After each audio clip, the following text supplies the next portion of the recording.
Assalamualaikum warahmatullahi wabarakatuh. Waalaikumsalam warahmatullahi wabarakatuh. Ya, jumpa lagi dengan saya Sadli Ali di podcast Paleko, Pusat Layanan Edukasi Berbasis Online di Kantor Urusan Agama Kecamatan Luyo. Baik, untuk kali ini telah hadir bintang tamu saya, bintang tamu ya. Beliau adalah Kepala Kantor Urusan Agama Kecamatan Luyo. Beliau adalah Bapak Muhammad Daamin SAG. Assalamualaikum Pak. Waalaikumsalam warahmatullahi wabarakatuh.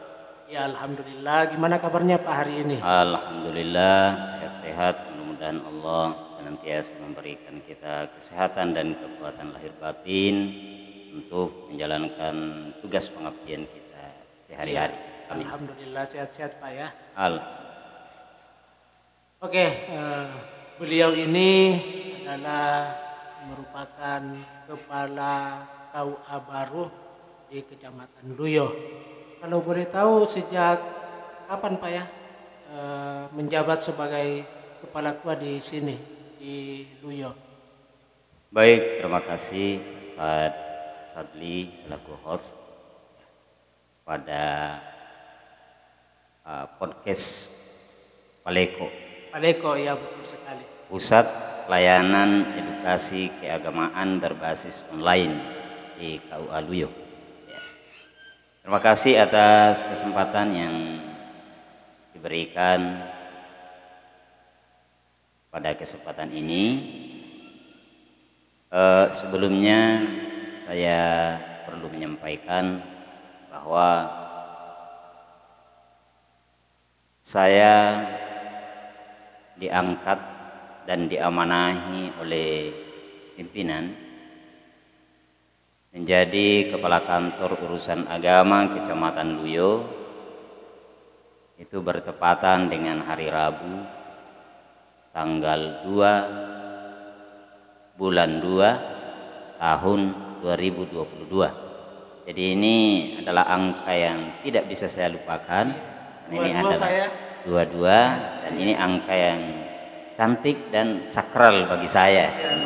Tanggal 2 bulan 2 2022. Oke. Dan alhamdulillah sebelumnya saya sebagai penghulu di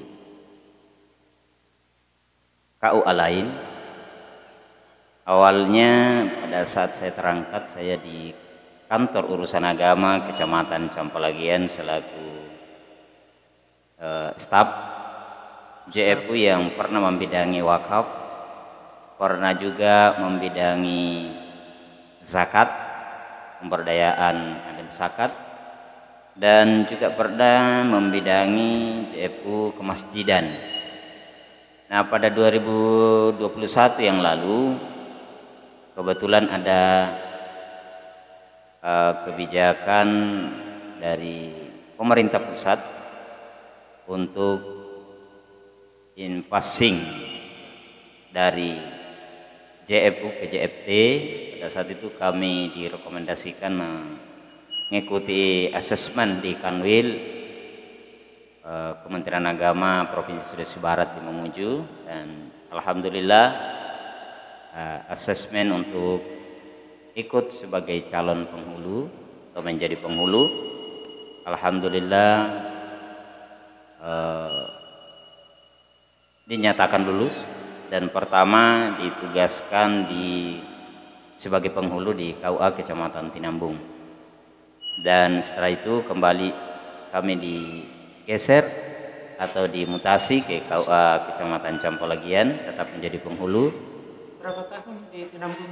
Saya di Tinambung menjalankan tugas selaku penghulu hanya berjalan efektif kurang lebih 6 bulan. Kemudian saya dipindahkan ke KUA Campalagian dan efektif saya di sana sebagai penghulu kurang lebih 4 bulan, lalu bertepatan dengan tanggal 2 bulan 2 tahun 2022 diamanahi dengan jabatan yang baru selaku Kepala KUA di Kecamatan Luyo ini. Alhamdulillah. Ya, Pak. Jadi awalnya memang dari JFU dulu ya membidangi apa tadi? Zakat, wakaf, dan juga pernah di kemasjidan. Oh, kemasjidan juga pernah ya. Berarti Bapak ini memang pengalamannya sudah luar biasa ya, sudah banyak. Alhamdulillah. Pernah ya belajar sedikit lah di sekian JFU yang pernah diamanahi oleh pimpinan. Berarti bulan 2, berarti sudah ada 4 bulan Pak ya di KUA Luyo ini. Ya, kurang lebih efektif setelah kami dilantik tanggal 2 langsung bekerja, sesungguhnya itu hari efektif berjalan dan sampai sekarang alhamdulillah eksis di Luyo ini dan bisa membangun keakraban, kekeluargaan, kebersamaan dengan teman-teman yang ada di keluarga besar KUA Kecamatan Luyo ini. Alhamdulillah. Baik, Pak KUA ini kan sudah berada di Luyo ya sebagai kepala kantor. Kalau boleh saya tahu Pak nih ya, apa saja program-program yang sudah Bapak pikirkan ini ke depannya untuk membangun kantor urusan agama Kecamatan Luyo? Ya, baik. Terima kasih, Ustaz.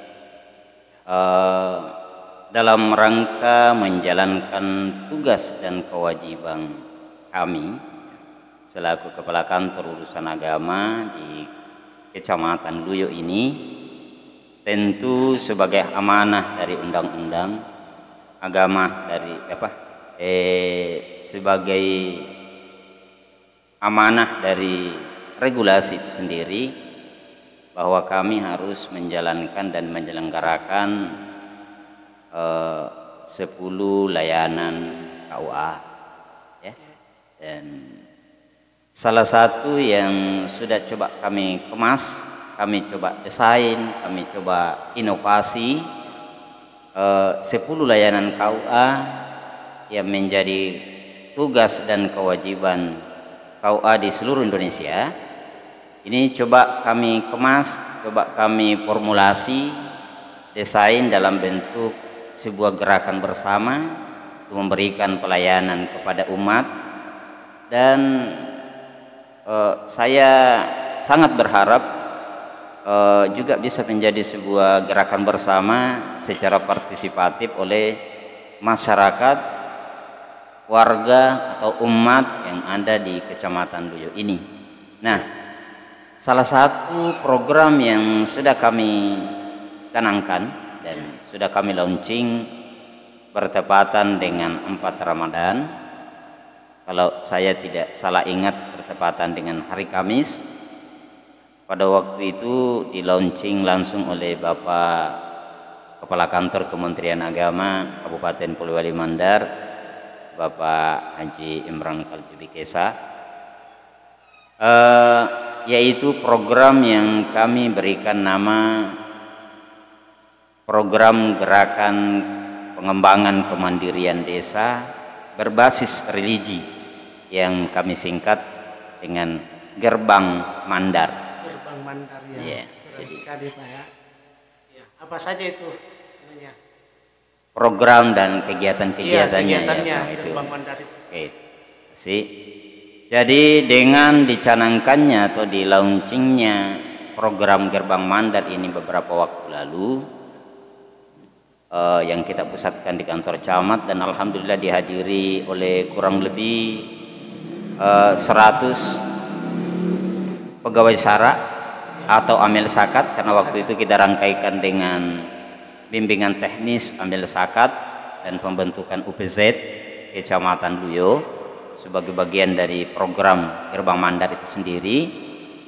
Dan alhamdulillah beberapa kegiatannya sudah berjalan, dan bisa saya sampaikan lewat media ini untuk diketahui oleh masyarakat bahwa Gerbang Mandar sebagai singkatan dari Gerakan Pengembangan Kemandirian Desa Berbasis Religi,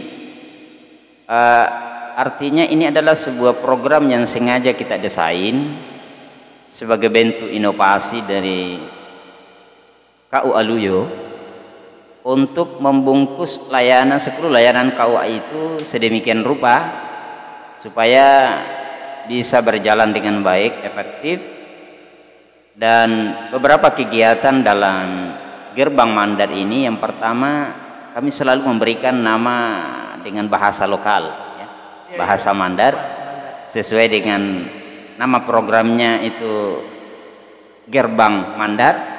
Maka jenis-jenis kegiatannya pun selalu kami istilahkan dengan menggunakan bahasa lokal, bahasa daerah Mandar. Yang pertama programnya itu Ustaz adalah kami beri nama program atau jenis kegiatan Pakai Sayang. Nah, Pakai Sayang ini kalau mau dipanjangkan, Pakai Sayang itu adalah singkatan dari pembinaan Kampung Keluarga Sakinah dan Penyayang. Dan ini adalah merupakan salah satu dari 10 bentuk layanan KUA kepada umat. Nah, jadi ada yang disebut dengan program atau kegiatan Pakai Sayang, pembinaan Kampung Keluarga Sakinah dan Penyayang.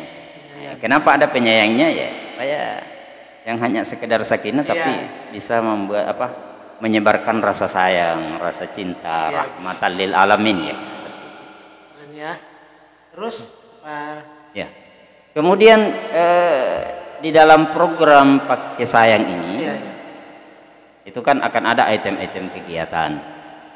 Salah satunya ya tentunya kita harus sosialisasi, dan secara gambaran umum sudah kami sampaikan pada saat kita launching kemarin.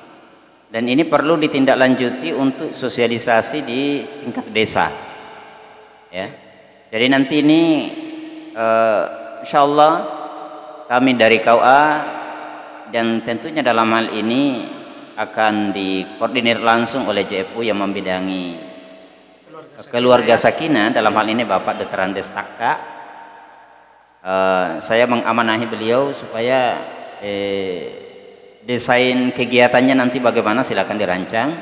Yang jelas bahwa dalam program Pakai Sayang ini sebagai bagian dari kegiatan Gerbang Mandar ada beberapa. Yang pertama, kita akan memilih atau meminta desa-desa yang berkenan atau berminat untuk memilih salah satu kampungnya menjadi kampung binaan Keluarga Sakinah.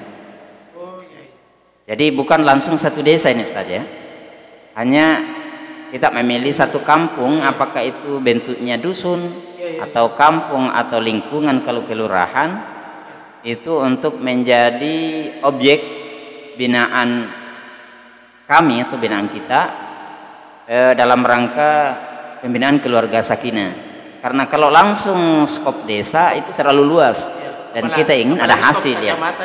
Apalagi kalau kecamatan. Jadi harus ada memang semacam satu kampung yang dijadikan sebagai pilot project, percontohan untuk pembinaan Kampung Keluarga Sakinah ini. Yang kedua, Ustaz, nanti dengan pembinaan Kampung Keluarga Sakinah, di situ juga kita akan minta kerelaan, partisipasi dari masyarakat, beberapa orang untuk menjadi kader pembina Keluarga Sakinah. Nah, kader ini nanti akan bekerja untuk secara partisipatif mendampingi, membina kampungnya sebagai kader, agar supaya program dari Keluarga Sakinah ini bisa berjalan dengan baik di kampungnya.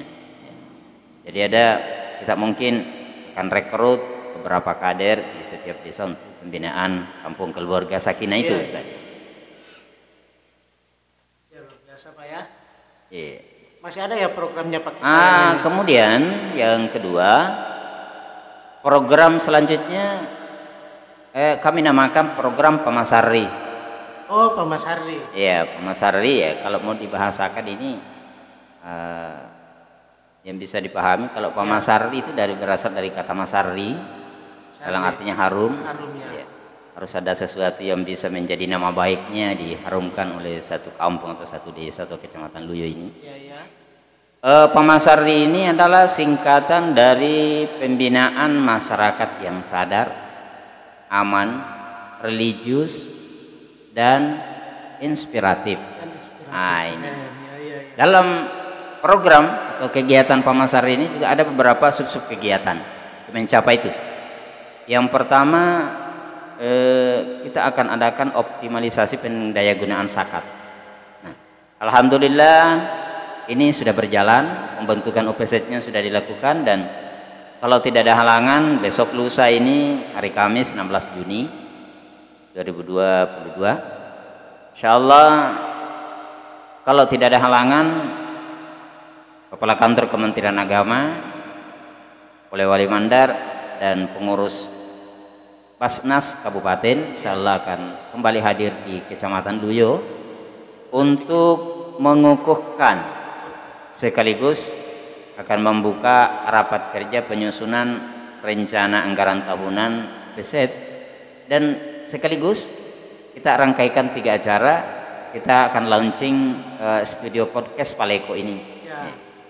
Paleko untuk sebagai media informasi kita untuk mensosialisasikan segala hal-hal yang sifatnya keagamaan. Iya. Itu Ustaz. Saya sambung sedikit. Iya. Berkaitan dengan pendayagunaan zakat ini, saya tawarkan ke desa-desa yang ada di Kecamatan Luyo supaya ada minimal beberapa desa yang bisa kita jadikan objek binaan menjadi kampung zakat. Kampung zakat ya. Sebab kenapa Ustaz? Sebelum saya bekerja efektif, baru beberapa hari saya di sini, langsung saya melakukan kunjungan ke kantor BPP, Balai Penyuluhan Pertanian. Tujuan saya adalah karena saya melirik bahwa banyak potensi zakat yang ada di Kecamatan Luyo, diantaranya adalah potensi zakat pertanian. Dan setelah saya dapat data yang ada di BPP dan saya analisis, kita punya potensi zakat di Kecamatan Luyo khusus pertanian, belum lagi masuk usaha-usaha yang lain. Khusus pertanian ini kalau efektif itu bisa berjalan dengan baik, itu potensinya itu kurang lebih 500 juta per satu kali panen. Tapi saya bilang sama UPZ, jangan, tidak usah 100% target itu. Kalau bisa dicapai 10% saja itu sudah lumayan. Tapi yang jelas ada standar perhitungan kita bahwa kita punya potensi banyak. Itu belum masuk zakat fitrah. Potensi zakat fitrah kita di Luyo hampir 1 miliar, kurang lebih 900 juta berdasarkan data yang ada yang saya lihat. Tinggal ya pengelolaan kita Ustaz ini ke depan ini, bagaimana memberdayakan amil, bagaimana membangun kesadaran masyarakat. Tentunya kita harus terjun ke kelompok-kelompok pengajian, kelompok-kelompok tani, masyarakat untuk melakukan sosialisasi pentingnya zakat ini. Ya. Hanya ini juga yang akan kita hari Kamis nanti Pak ya, mau kita kukuhkan, bicarakan bersama ya. Ya, insya Allah, dan saya optimis teman-teman di UPZ ini yang begitu semangat untuk secepatnya meluncur ke desa-desa ini keliling melakukan sosialisasi, tetapi mereka masih agak sungkan sebelum ada pengukuhan. Jadi hari Kamis insya Allah lusa kita adakan pengukuhan dan sekaligus langsung rapat kerja penyusunan RKAT-nya. Masih ada Pak programnya? Dalam hal ini ya nantilah kalau kita bicara ada khusus kita bicara zakat. Yang program selanjutnya di Gerbang Mandar ini ada yang disebut dengan Pamamis. Pamamis. Ya, kalau tadi pakai sayang, sayang pertama. Yang kedua Pamasari. Kemudian yang ketiga Pamamis. Nah, Pamamis ini adalah singkatan dari pembinaan manajemen masjid musalla yang inovatif dan sustainable, berkelanjutan. Kelanjutan. Kenapa ini penting? Karena yang namanya masjid itu nasang atau mendolota di Mandar lindo nawanma. Artinya pada saat orang masuk ke dalam satu kampung, yang pertama dilihat adalah masjidnya. Nah, di samping ini juga merupakan satu dari sekian layanan KUA, ada juga yang namanya layanan kemasjidan. Kemasjidan, betul. Ya. Jadi di Pamamis ini, Ustaz, pertama kita akan, ini sementara dirancang tinggal menunggu waktu, kita adakan workshop takmir masjid sekecamatan Duyo. Workshopnya sekaligus nanti karena momen itu sangat susah karena begitu banyaknya kesibukan, sekaligus di workshop nanti ini yang menghadirkan pegawai syara sekecamatan Duyo ini atau mungkin perwakilan kalau tidak memungkinkan dihadirkan semua, itu sekaligus akan kita bentuk yang namanya forum komunikasi takmir masjid atau FKTM untuk mempermudah komunikasi antara pihak kantor urusan agama selaku pembina kemasjidan dengan para pengurus masjid melalui lembaga forum komunikasi takmir masjid itu sendiri. Yang terpenting di Pamamis, program Pamamis ini, Ustaz, pembinaan remaja dan pemuda masjid. Karena ya dari sekian tempat yang saya kunjungi selalu ada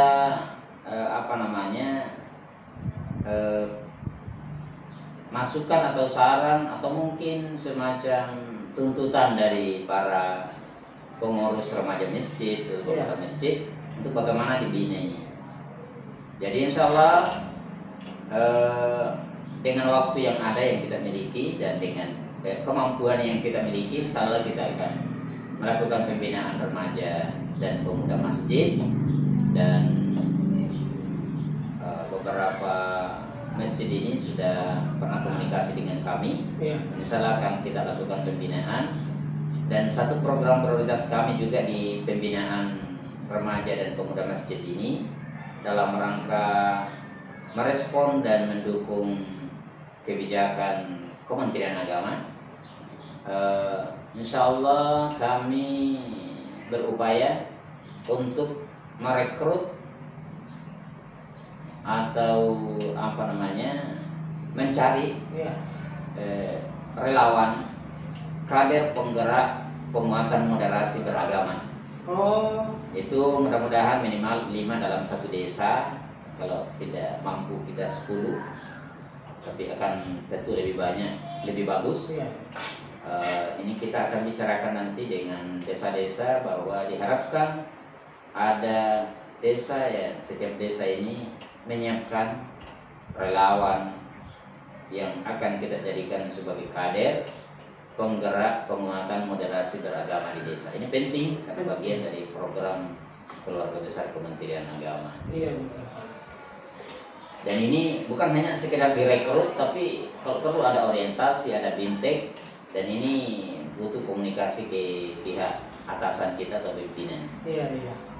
Kemudian di program Pamamis juga ini, Ustaz, kami sangat bercita-cita ada minimal 1, 2, 3 masjid yang kami jadikan sebagai masjid percontohan. Artinya apa? Ada kita pilih masjid atau ada yang kita canangkan masjid menjadi masjid yang sesuai dengan standar berdasarkan keputusan Dirjen Bimas Islam tentang pembinaan standar manajemen masjid. Nah, di sini mungkin masjidnya akan masih sangat susah kita dapat yang betul-betul memenuhi standar, tapi minimal itu yang akan menjadi intervensi pembinaan kita supaya bisa mencapai itu, bisa memenuhi target dari standar manajemen masjid itu. Jadi kita rencana meminta ada beberapa masjid yang siap untuk dijadikan sebagai masjid percontohan. Jadi bukan kita yang pilih, tapi kita akan minta kesediaan siapa yang siap dan siapa yang mau. Karena ini modalnya adalah semangat. Modalnya adalah semangat, siap untuk menjadi masjid percontohan. Apalagi masjidnya itu. Apalagi nanti kalau ada perlombaan Pak dari kabupaten, kita tinggal mempersiapkan saja masjidnya itu untuk dijadikan lomba. Betul. Jadi kita tidak setengah mati lagi melakukan pembinaan, cari-cari lagi masjid siapa yang bisa, karena memang sudah ada yang kita bina. Jadi kita persiapan di samping kalau ada teman-teman dari masjid lain yang ingin belajar, ya bisa ke sana. Bisa ke sana. Kalau sudah tercapai semua standar manajemen masjid itu. Jadi modalnya adalah kesiapan semangatnya, kemauan yang tinggi. Ya. Yang kedua, dalam hal ini didukung oleh tentu pembiayaan dan pendanaan. Iya betul. Ya. Makanya kita tidak tunjuk karena kami dari KUA tidak punya dana untuk membantu masjid. Ya. Tetapi kalau siap, kami bisa membantu dalam hal pembinaan teknisnya. Seperti itu kan. Mudah-mudahan juga bisa menjadi skala kabupatennya, tidak hanya menjadi percontohan di wilayah Duyo saja, kecamatan, dan bisa dilirik semua kecamatan atau langsung dari kabupaten ya. Dan mudah-mudahan wawancara kita hari ini, Iya. cara kita di podcast Paleko ini, Iya, betul. bisa menginspirasi bagi orang tua kita, para pimpinan kita, pemangku kebijakan. Kalau dianggap bagus, bisa menginspirasi untuk membuat kegiatan yang sifatnya seperti ini. Iya. Karena terus terang di bidang pemamis ini, Ustaz, kami juga ingin, tapi kami butuh sponsor untuk mendanai ini karena kami tidak punya dana. Bahwa setiap masjid yang ada di Kecamatan Duyo ini, kita ada papan plakat, papan nama masjid, tapi bukan hanya nama masjidnya, bukan hanya alamatnya, tapi ada tipologi masjid dan sekaligus tercantum nomor AIW-nya kalau tanahnya itu wakaf atau nomor sertifikat, dan yang terpenting adalah nomor SIMAS, Sistem Informasi Masjid. Karena ini penting karena kalau ada nomor SIMAS-nya masjid, itu berarti bahwa masjidnya sudah terdaftar di pusat. Iya. Dan pada saat orang melihat plakatnya itu atau papan namanya, orang tidak usah bertanya, langsung dia tahu, oh masjid ini bukan hanya bangunannya yang diakui oleh umat, tapi sudah diakui oleh pusat, diakui oleh pemerintah pusat. Artinya status hukumnya kan jelas. Ya. Jadi semuanya ini program dari Gerbang Mandar Pak ya, mulai dari Pak Kesayang, Pak Masardi dan Pak Mamis. Luar biasa. Sekedar ini klarifikasi Ustaz, bahwa ini hanya kemasan. Kemasannya. Semua ini membungkus 10 layanan KUA. Nah, termasuk wakaf. Iya. Jadi cuma perlu dikemas. Dikemas. Karena KUA lain pasti akan berbahasa 10 layanan KUA.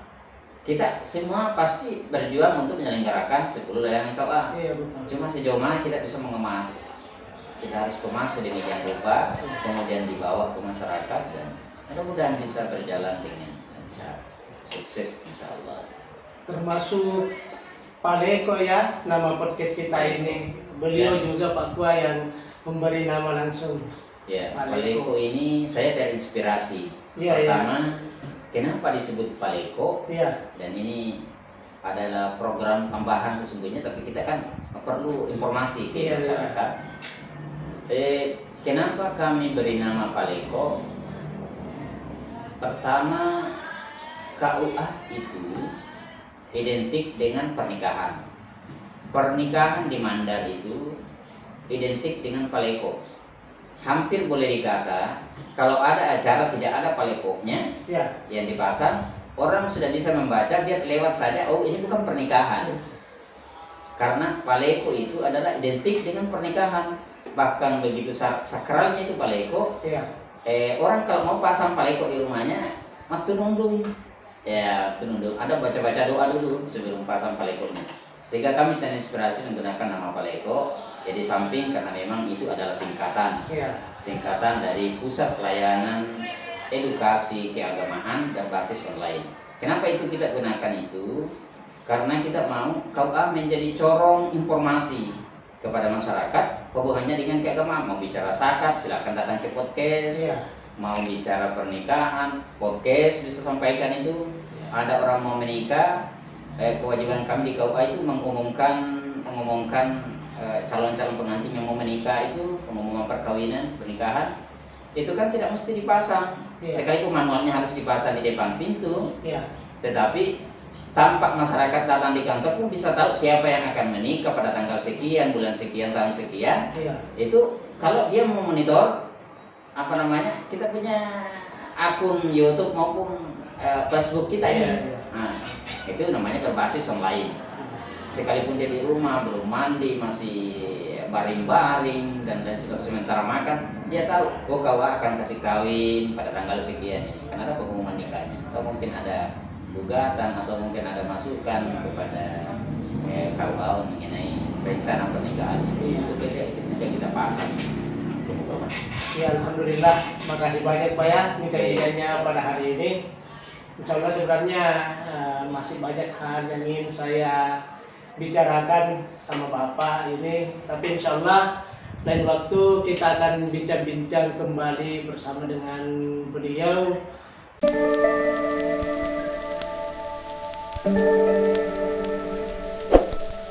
Thank you.